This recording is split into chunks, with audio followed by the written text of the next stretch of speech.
네, 안녕하세요. 평안이셨습니까? 하나님 오늘도 우리에게 좋은 날 허락해 주셨습니다. 우리는 영원한 하나님의 백성입니다. 오늘도 하나님의 백성으로 살아갈 수 있기를 축복합니다. 오늘은 민수기 31장 49절, 50절 말씀입니다. 모세에게 말하되 당신의 종들이 이끈 군인을 계수한즉 우리 중 한 사람도 충나지 아니하였기로 우리 각 사람이 받은 바 금폐물 곧 발목걸이, 손목걸이, 인장반지, 귀걸이, 목걸이들을 여호와께 헌금으로 우리의 생명을 위하여 여호와 앞에 속죄하려고 가져왔나이다. 아멘. 미디안과의 전쟁이 있었는데 그 미디안과의 전쟁에서 이스라엘 백성들은 단 한 사람도 손실을 보지 않았습니다. 즉, 한 사람의 생명도 상하거나 다치거나 하는 일이 없었다는 거죠. 100% 완벽한 전쟁이었고 승리였습니다. 이것은 사람의 힘과 능력으로 할 수 있는 건 아니겠죠.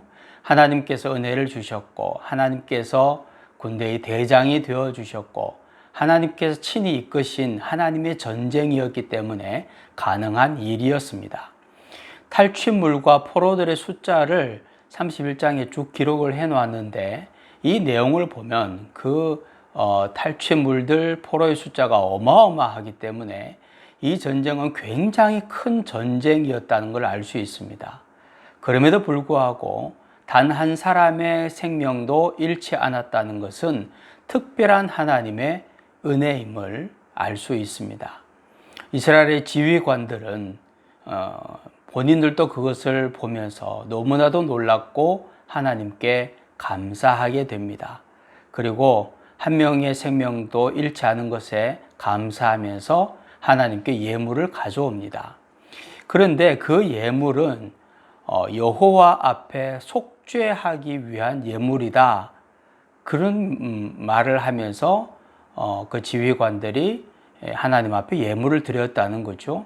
속죄라고 하면 어떤 죄를 짓고 그 죄에 대해서 죄를 사함받기 위해서 속죄물을 하나님 앞에 드리게 되는 것인데, 그런데 이 전쟁의 역사를 쭉 봐도 어떤 죄를 지었는지 나오지 않습니다. 오히려 이 지휘관들이 한 말, 우리의 생명을 위하여 라는 말이 있는 것을 읽게 되는데, 다시 말하면 속죄 제물을 가지고 왔지만 무슨 죄를 지어서 속죄 제물을 가지고 온 것이 아니라 생명을 보호하신 하나님의 은혜에 감사하여 하나님께 제물로 드리는 그 생명의 속전이라고 할 수 있는 거죠. 사실 이스라엘 백성들은 수없이 하나님을 반역하고 하나님의 마음을 아프게 해드린 존재입니다. 그래서 하나님께서 이스라엘 백성들을 징계하기로 작정하셨다면 얼마든지 징계할 수 있는 그런 상황이었습니다. 그럼에도 불구하고 하나님께서는 그들의 생명을 보호하셨을 뿐만 아니라 그 큰 전쟁에서 승리하게 하신 거죠. 자신들의 생명을 살려주시고 죄인인 자신들을 오히려 그 큰 전쟁에서 승리케 해주신 그 큰 은혜를 주신 하나님 앞에서 이스라엘의 지휘관들은 자신들의 죄를 보게 된 것입니다. 자신들의 부족함을 보게 된 것이고, 그리고 하나님께 너무나도 감사한 마음으로 속죄의 예물을 드리게 된 거죠. 하나님의 은혜 속에서 내 죄를 보는 것은 아주 성숙한 그리스도인의 모습이라고 할 수 있습니다. 사도 바울은 하나님의 은혜 가운데에서 복음을 전했지만 그는 단 하루도 자신의 죄를 보지 않은 날이 없었습니다. 그래서 믿음의 아들인 디모데에게 나는 죄인 중에 괴수라고 고백할 정도로 자신의 죄인임을 늘 기억하고 살았던 거죠. 은혜가 클수록 내 죄는 더 선명하게 보이게 됩니다. 반면에 은혜를 은혜로 여기지 않은 사람은 은혜 속에 있어도 내 죄가 보이지 않습니다.